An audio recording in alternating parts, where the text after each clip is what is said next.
Merci, Monsieur le Président. Je tiens à signaler tout de suite que je ne suis pas un spécialiste de Michel Debré, ni de cette période d'histoire du temps présent. Toutefois, je me risque à l'exercice périlleux de vous donner une lecture, notamment des fêtes du tricentenaire, en mettant un peu en relation avec l'homme politique qu'est Michel Debré.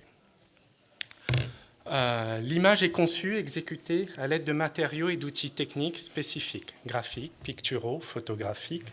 Le dessinateur, SIC, est présent dans la fabrication de l'image. En l'élaborant, il manifeste son intention de communiquer des impressions, des idées, des sentiments, des informations. Pour cela, il choisit une technique, par exemple photographique.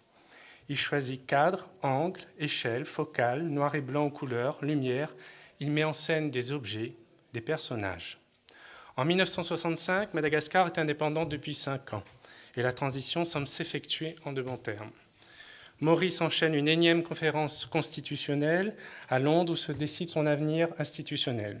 La Réunion a choisi la voie de la départementalisation et aimerait une accélération des investissements de l'État dans les secteurs de la santé, de l'éducation, des services et la multiplication des travaux d'équipement en eau, électricité, routes, téléphone, télévision, entre autres.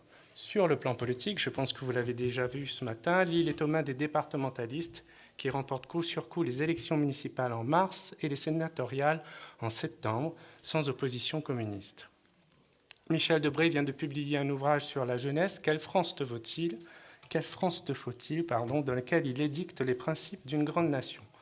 Député de la première circonscription depuis 2 ans, il peut s'enorgueillir du mouvement qu'il a enclenché pour arrimer l'île dans le giron français. La célébration du tricentenaire du peuplement de l'île, du 3 au 10 octobre 1965, est l'occasion idéale d'affirmer avec force 300 ans d'amour filial entre la Réunion et la France pour les départementalistes. La mise en scène est grandiose. Il s'agit bien d'attacher la population à la mère patrie, qui est l'incarnation du progrès humain. Alors, 3 aspects que je vais développer assez rapidement, j'espère que j'aurai le temps.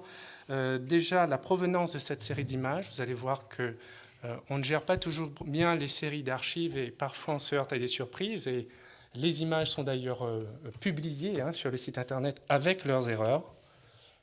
Alors, je ne sais pas si on va voir. Deuxième aspect, la dénotation, donc la visite ministérielle des fêtes du tricentenaire du peuplement de la Réunion. Et enfin, en dernier point, la connotation avec l'aspect d'une propagande festive du tricentenaire. Je m'expliquerai sur mes propos.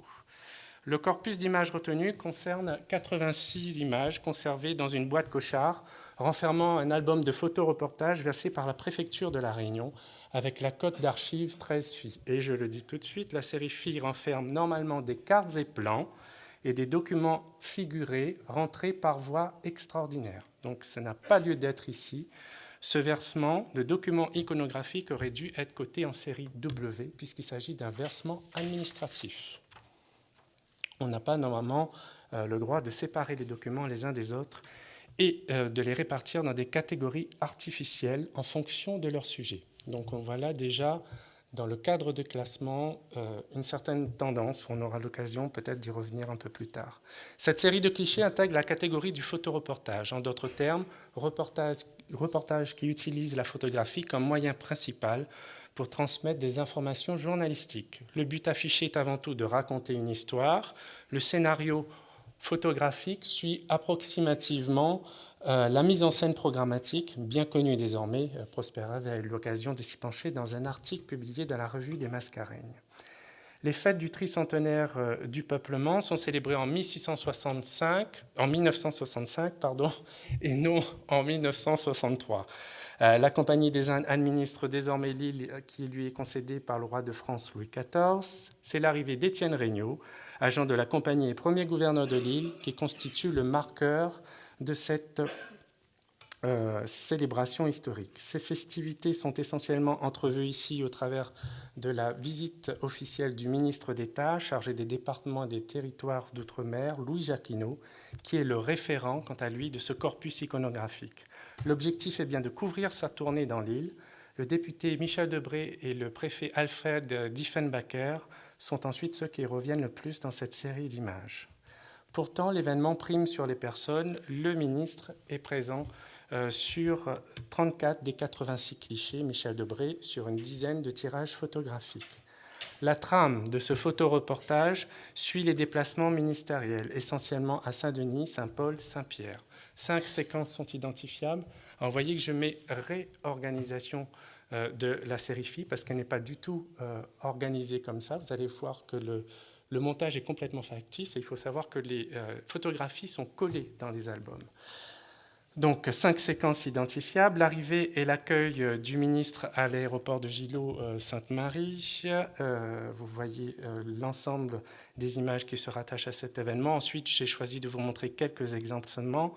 La reconstitution historique, la séquence 2 du débarquement des premiers Français. La soirée théâtrale à l'hôtel de ville de Saint-Denis. La visite à Saint-Pierre. Et enfin, les festivités dionysiennes pour conclure cette visite officielle. À l'instar de Fauza, Garat et Parfait, nous essaierons de croiser le sens dénoté et le sens connoté de l'image en complétant la seconde lecture des codes et répertoires culturels sous-jacents.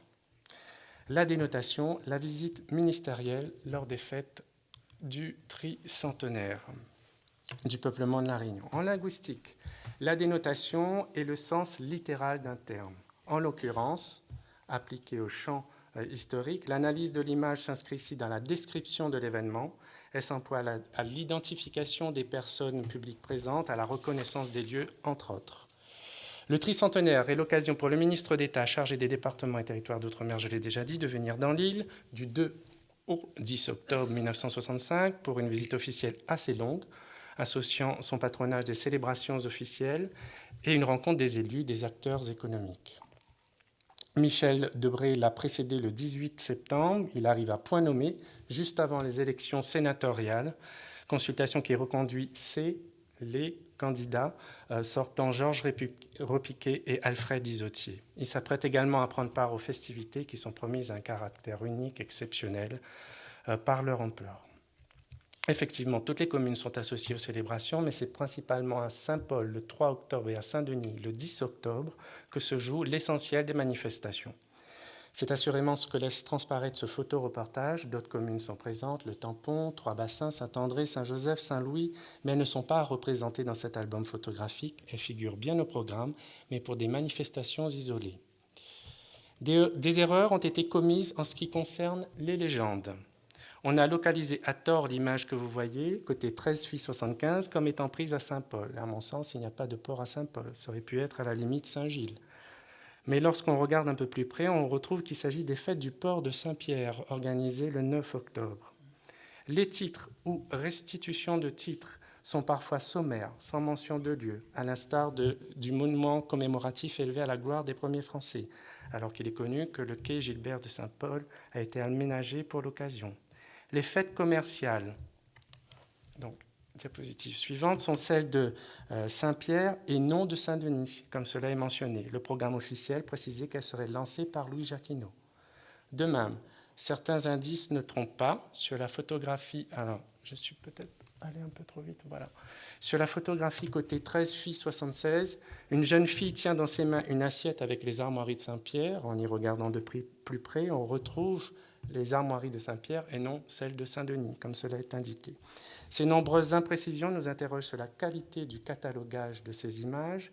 Est-ce le photographe, une tierce personne qui ont renseigné ces iconographies ou cette description a-t-elle été faite a posteriori? La trame événementielle n'est pas toujours respectée. Les incohérences sont mises en évidence dans l'inventaire par les nota bene qui suivent dans ce tableau qui suit. Alors vous avez une reconstitution du programme qui ne suit pas du tout le programme comme il s'est effectivement déroulé. Donc, encore une fois, je précise, ces photos sont collées dans l'album. Alors, correspondance de l'inventaire et du programme officiel. Donc, je passe sur ces aspects en vous disant qu'à Sainte-Marie, l'accueil protocolaire entourant la descente de l'avion du ministre, une photographie du peuplement effectif de l'île de la Réunion. Et demain, dans l'anse de Saint-Paul, nous honorerons les Français qui, conscients de tant d'obstacles mais pleins de courage et l'âme débordante d'espérance, débarquèrent sur vos rivages. Incontestablement, c'est à Saint-Paul que se déroule le point d'orgue de ce tricentenaire, célébré en grande pompe. La moitié des images de ce photoreportage concernent d'ailleurs cette commune. Plusieurs centaines de professionnels et de figurants participent à cette reconstitution historique du débarquement des 20 premiers Français dans la baie du meilleur ancrage. À Saint-Denis, une nouvelle démonstration des forces armées françaises se déploie devant le cortège. Je passe sur pas mal d'aspects. Et une foule immense. L'ancienne gare de la Gare devient place Étienne Regnault et près de 50 000 personnes assistent au défilé de chars. Nous nous sommes limités, vous avez bien vu ici, à une description linéaire de l'événement en critiquant la cohérence interne des sources, en les complétant ou les corrigeant. C'est la reconnaissance la plus neutre du signe iconique. Je perçois, je reconnais, je nomme. Avec le sens connoté, l'image est polysémique. Elle ouvre au lecteur un champ d'interprétation. Au sens dénoté viennent se superposer et s'associer les significations supplémentaires. On passe donc au dernier aspect, je suis toujours dans les temps, la connotation, la propagande festive du tricentenaire. Par le choix d'une date, 1665, d'emblèmes, image du ministre brandissant les armoiries de Lille, de héros, Étienne Regnault et ses 20 compagnons. La fête doit contribuer à enraciner l'appartenance de la Réunion à la grande nation qu'est la France et être fidèle à ses valeurs, à l'image des fêtes républicaines de la Troisième République. C'est-à-dire que je prêche un peu pour ma paroisse, mais bon.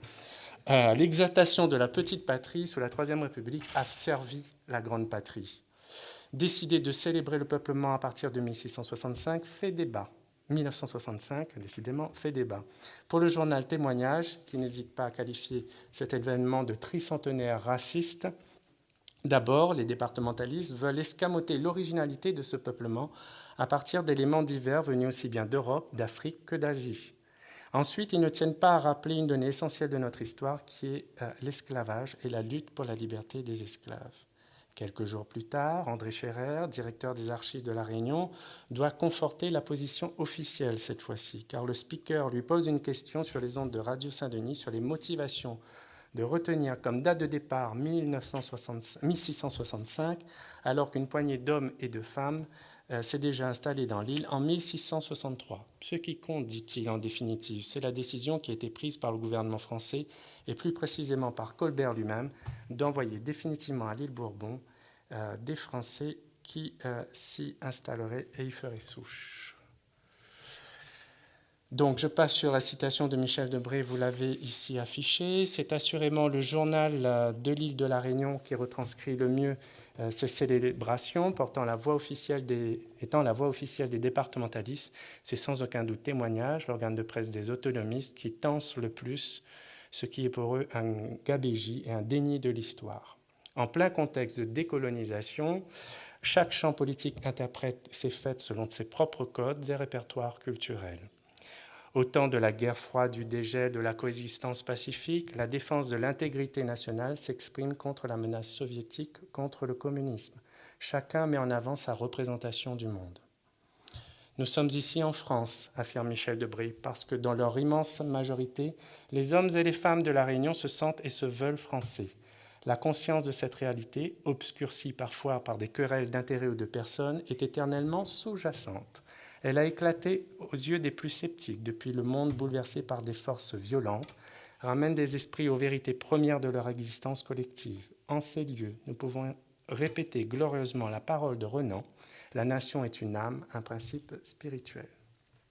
En croisant la provenance de cette série d'images, pour rappel, un versement de la préfecture, les signes contenus dans cette série d'images, l'identité, le statut, le protocole, les postures, la ferveur, l'allégresse, l'adhésion, la série d'images proposées donne une lecture orientée de l'événement. Pouvons-nous pour autant parler de propagande, tant ce terme revêt aujourd'hui une connotation péjorative ? Depuis l'avènement du fascisme, effectivement, la propagande politique a effectivement connu une mutation plus structurée, rationnelle, ciblée. Pourtant, le propos n'est pas ici de proposer une simple définition nominale ou une qualification sensationnelle de ce corpus iconographique, mais de repérer les éléments, les signes, qui permettent de le rattacher à des faits qu'il recouvre. D'un point de vue étymologique, il s'agit bien de propager la foi et par extension d'exercer sur l'opinion plusieurs actions pour l'amener à se rallier, soutenir une politique, un gouvernement, un représentant. Tous les instruments sont ici réunis, les discours, les journaux, la télévision, et forcément ce photoreportage qui nous est proposé. On vante bien les mérites d'une idée, celle de l'appartenance à la France, pour recueillir l'adhésion du plus grand nombre. Stéphane Olivesi affirme qu'il y a propagande d'État à partir du moment où se développent des actions concertées visant à diffuser et à imposer des représentations conformes à l'intérêt des gouvernants, de nature à induire des comportements déterminés.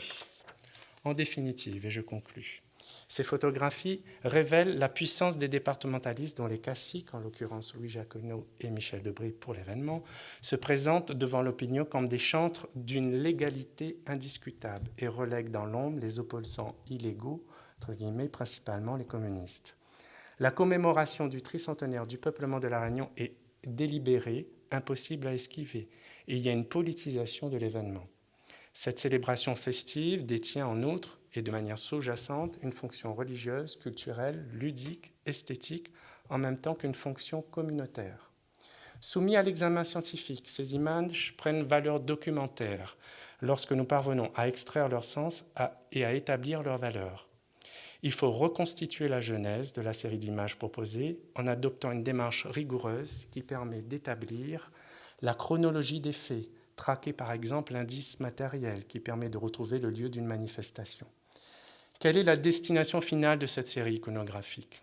Nous serions tentés de dire qu'elle n'était pas forcément destinée à être connue du public, puisque vraisemblablement commandée puis classée par la préfecture. C'est en intégrant un service d'archives départemental qu'elle pourra être consultée.